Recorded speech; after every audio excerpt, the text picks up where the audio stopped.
Hey guys, MCU Collector here with another figure review, and next up is the Hasbro Marvel Legends series Black Panther Wakanda Forever Attuma Build-A-Figure Wave. Here we have Namor. Now, if you've been watching all my reviews, you know I said that the Zaraze would be the next video, but in talking to Unparalleled Universe, his review for Namor wouldn't be out until towards the end of the week. So to kind of space them out, I went ahead and did this review up next for you guys to check out. And it's fitting because just a few hours ago, the Black Panther Wakanda Forever trailer 2 dropped, and we got to see a little bit more of the movie and understand a little bit of the plot, I would say.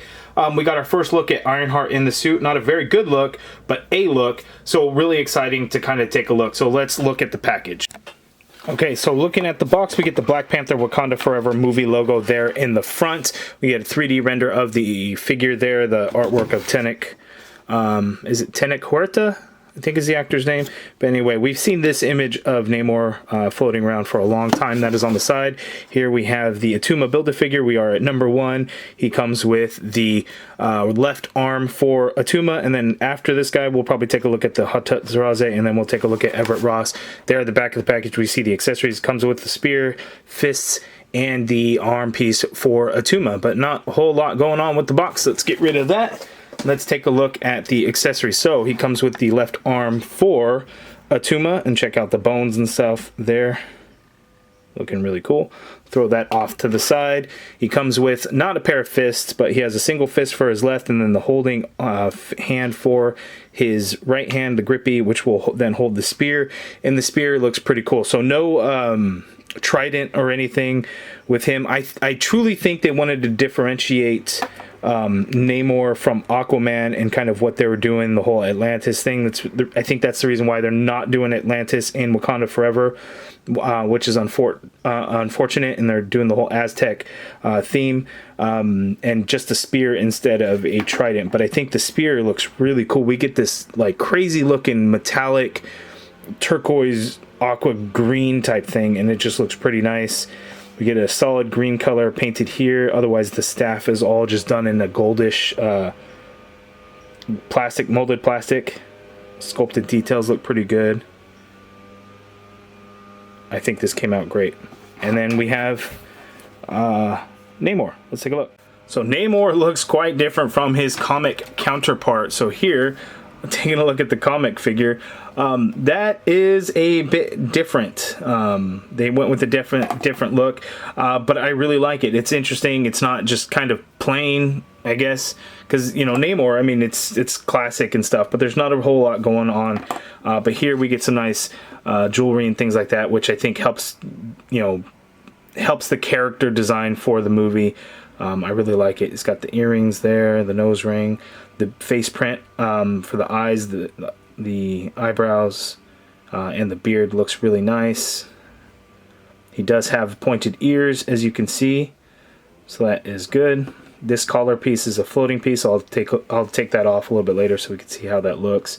We get this armband. This is a floating piece, so it can fall down, so you want to be aware of that. Same with this other gold one over here. He's got these gold gauntlet pieces there with a little bit of green. He's got the trunks there, green with some sculpted lines on there, like a gold belt as well. Going down to his feet, he's got these gold like anklets, I guess, with a little bit of brown leather, I would say. And then for his feet there, we've got a giant pearl with a little bit of a metallic green and kind of the leather, I guess, that kind of wraps around. And then he's got his wings. They're done in a nice soft rubber material. They're not going to break off or anything like that. But yeah, that looks really good. I think he looks great. We'll see how he moves. Let's check that out now.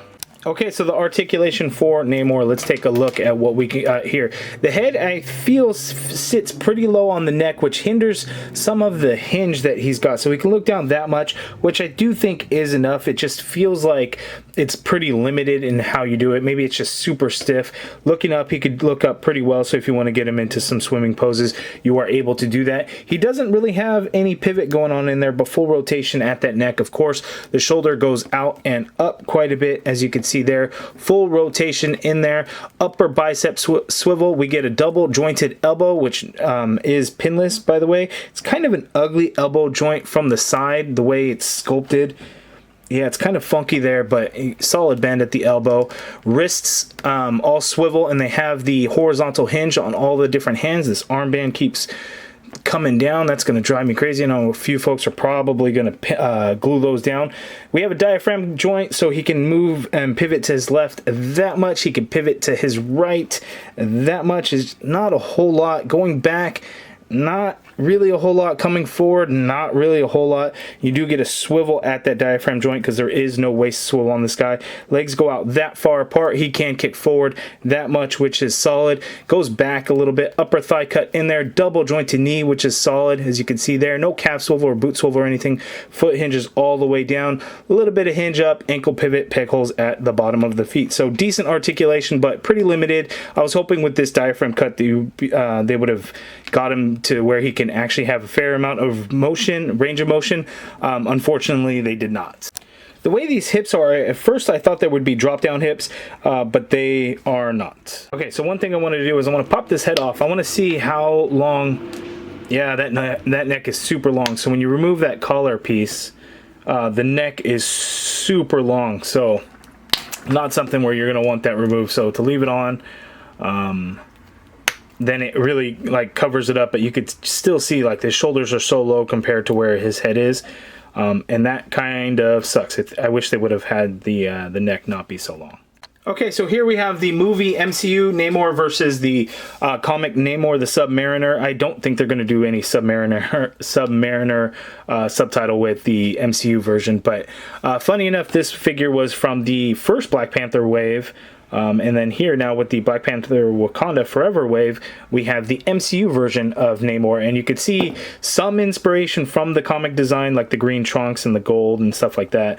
And then of course he does have the wings, albeit the MCU has much larger wings, which if you're going to have wings on the ankle to fly around in, you should have larger wings. So we got to see them in action in the trailer, which I thought was pretty cool. Like he was kind of jumping and doing it and going around. He obviously could float up and down with the wings, but the way he was, picking up speed, he was jumping, and I thought that looked pretty cool. But yeah, the only other thing is the MCU version. He obviously isn't as muscular compared to the comic version, but even comic figures, of course, all the muscle tone and definition is going to be exaggerated, whereas on MCU, it's more realistic. He doesn't have that as much, although, some muscles would be nice. They really shied away from it in the legs. So it's kind of funny. But let's see now Namor with the rest of the movie figures from Black Panther Wakanda Forever. Okay, and here are the MCU figures for Black Panther Wakanda Forever, the Deluxe Ironheart. And in this wave, we have the Nakia and the Okoye. And then in the wave is the comic Black Panther figure.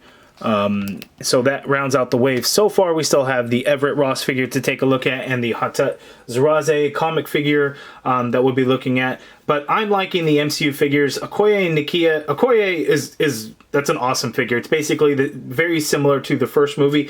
Nakia goes in the complete opposite direction, which is crazy. I think she'll look good with Attuma and Namor and kind of what's going on in any underwater fighting and things like that. So for the Nakia figure, it's going to be something very specific in the movie. It's probably only from a single scene and not something throughout the movie or anything like that. But it's still, I'm pretty hyped up. After watching the second trailer, I'm even more hyped for the movie. I got my tickets already, center row at the theater that I'm going in, so I'm very excited about that. I can't wait till November 10th, which is Thursday, which will have, the movie will come out officially on that Friday, the 11th of November, so I'm excited. But you guys let me know down in the comments below. Did you watch the second trailer? What did you think of it? Did you get tickets? What do you think of this Namor figure? I really like it. I do wish it had more range of motion in the torso and the abdomen with that the diaphragm joint. But I think it works enough. The face sculpt, I think, is fantastic. They did a really good job. No large eyes like people are saying, like with Okoye. Yes, the eyes are quite large. We don't have that on Namor, and I think the face sculpt actually looks really damn good. But you give me your thoughts down in the comments below. If you guys are interested in becoming a channel member, hit that join button to be a part of the MCU collective. If you guys like this video, please do me a favor and hit that thumbs up button. Subscribe if you haven't already done so. And as always, thank you for watching.